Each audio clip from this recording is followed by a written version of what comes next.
Le prix Innovimo 2017 au centre de la thématique de ce vendredi après-midi sur le plateau TV d'Imotissimo. Nous recevons en effet les 6 promoteurs immobiliers qui ont candidaté pour ce prix Innovimo. Et j'ai le plaisir d'avoir avec moi deux représentants de Bouygues Immobilier. Thomas Bénard, directeur d'agence Nord-Pas-de-Calais. Bonjour.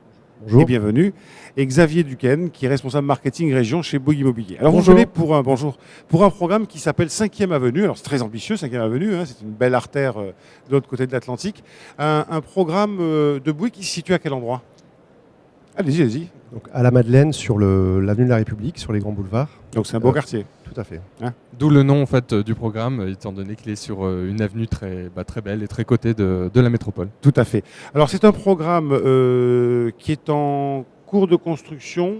Il est même fini de construire, Oui. il est déjà livré, occupé par la plupart des résidents. Il n'y a pas une deuxième tranche derrière? Non, il nous reste encore très peu de logements en fait. Très On peu est de vraiment en logements. fin de commercialisation, il reste 2 logements à commercialiser aujourd'hui. Alors c'est intéressant ce que vous voulez dire parce qu'on va voir des images du programme là tout de suite pour voir un petit peu comment il est dans son jus. Alors ce ne sont pas des photos mais je pense que ce sont encore des perces.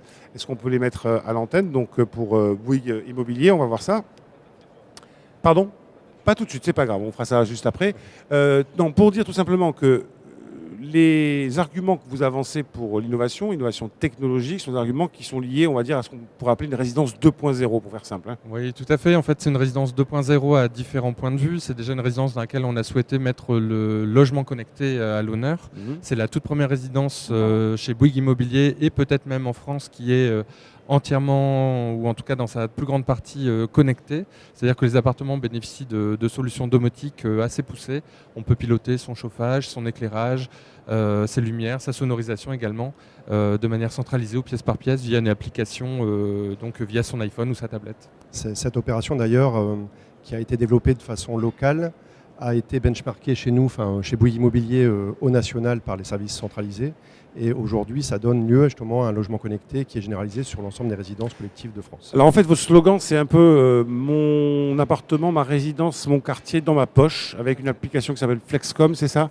Flexom, excusez-moi. Flexom, donc qui permet via un iPhone ou sous Android aussi comme je le également. disais, effectivement, on peut piloter sa domotique, donc son appartement via l'application, mais ça va plus loin, comme vous l'avez dit, vu qu'on a aussi un réseau social en fait au sein de la résidence que l'on gère via la même application. Et puis, on va plus loin aussi en incluant le quartier, étant donné qu'on a une station, par exemple, Lila Autopartage, pour faire de la location de véhicules électriques, et puis avoir des horaires sur les commerces du quartier. Voilà.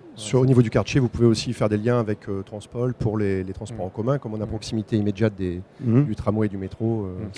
Finalement, ces logements sont destinés à des personnes qui veulent vivre en ville, très proche de la ville, et qui ont, je dirais, une certaine appétence quand même pour la technologie, parce que c'est une application, c'est, comme vous disiez, énormément de fonctionnalités. C'est une appétence pour différentes raisons. C'est-à-dire que ça peut être une appétence pour des jeunes cadres dynamiques, admettons, qui sont à la recherche qui sont un peu geeks, qui aiment bien la technologie, qui aiment bien le confort. Mais c'est aussi intéressant pour des personnes matures, qui sont à la recherche de sécurité, vu que la domotique permet aussi une sécurité améliorée.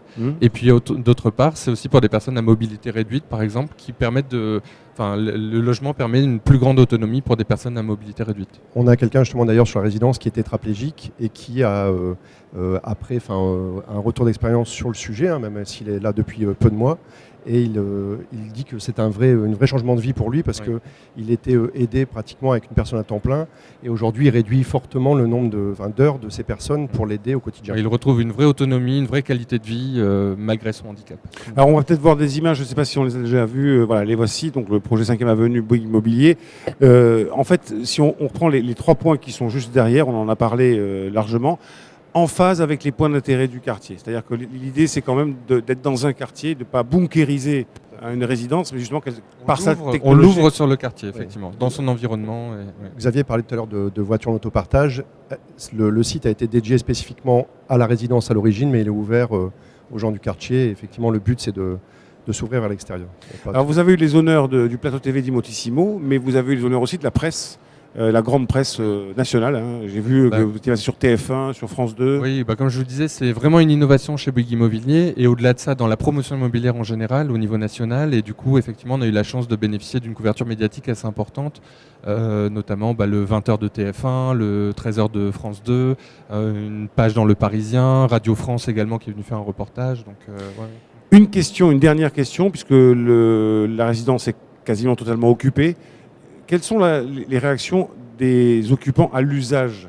Qu'est-ce qu'ils vous disent ? Au-delà de la fonctionnalité. Au préféré, on sait que sur l'application logement proprement dit, c'est la domotique. Donc même si on est novateur, c'est quelque chose qui devient assez courant dans la promotion. Là où on est vraiment plus évolué, c'est sur la partie justement la résidence, où on a vraiment un lien social qui se crée. C'est-à-dire qu'on a dans cette résidence une salle partagée qui est accessible à tous les occupants.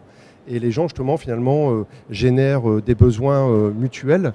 On a, par exemple, des cours de cuisine collective. On a des cours de STEP, si vous préférez, qui s'opèrent dans cette résidence, où les gens disent, voilà, moi, j'ai un coach personnel qui va arriver. Et de ce fait-là, ils contactent tous les résidents de la résidence. Qui vont profiter. Et qui en profitent. Et de ce fait-là, on arrive sur des cours collectifs, des mutualisations de moyens. Et une vraie vie. Une personne, par exemple, qui vient de faire son déménagement, il se retrouve avec des tas de cartons. Au lieu de les jeter, il propose à quelqu'un de la résidence qui en a besoin pour terminer son emménagement de venir récupérer les cartons. Voilà. C'est de l'entraide, de la création de liens, du partage d'événements, effectivement.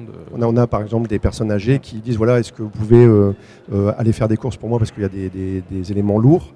En contrepartie, je peux garder vos enfants quand vous allez faire ces courses ou pour d'autres. Voilà, donc la dimension, enfin l'innovation dans sa dimension aussi sociale et qui donc complète la dimension innovation technologique. La technologie peut parfois isoler les gens, là elle les rapproche. Et oui, c'est toujours le risque. Il faut savoir bien faire, le trait est fin, effectivement. Thomas, Xavier, merci beaucoup. J'espère vous retrouver à 6h30 ici même parce qu'on décernera le prix Innovimo 2017. Bonne chance. Merci. Et à tout à l'heure sur ce même plateau. Merci.